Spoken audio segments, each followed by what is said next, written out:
এটার হচ্ছে bag box সহকারেই পাবেন, যারা অর্ডার করবেন ব্যাগ বক্স সহকারেই পাবেন, ঠিক আছে। এটা হচ্ছে আমাদের মোস্ট পপুলার একটা ডিজাইন, আগের গুলো স্টক আউট। আগে এই হোয়াইটটা ছিল কিনা আমি জানি না, ব্ল্যাক টাইপের একটা ছিল, আগের গুলো স্টক আউট, এখন নিউ আসছে। আপনারা দেখতেই পাচ্ছেন প্রত্যেকটারই হচ্ছে প্যাকেজিং আনবক্সিং করে নিচ্ছি আমি, সেগুলা হচ্ছে একদম নিউ আসছে।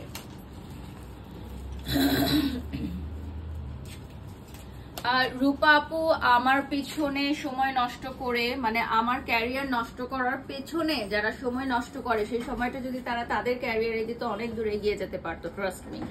আমাকে নিয়ে পলিটিক্স, আমাকে নিয়ে লাইভ ভিডিও আকার ইঙ্গিতে কথা বলার চেয়ে ওইটুকু সময় যদি তারা তাদের কাজে দিত, তাহলে দুই একটা ভালো ব্র্যান্ড তাদেরকে হয়তো ডাকতো। সো বিষয়টা হচ্ছে এরকম যে আমার পিছনে টাইম ওয়েস্ট করে লাভ নাই, রিজিকের মালিক একমাত্র আল্লাহ, কেউ সেটা কেড়ে নিতে পারবে না। সো এটা চলে আসতেছে হোয়াইট কালার।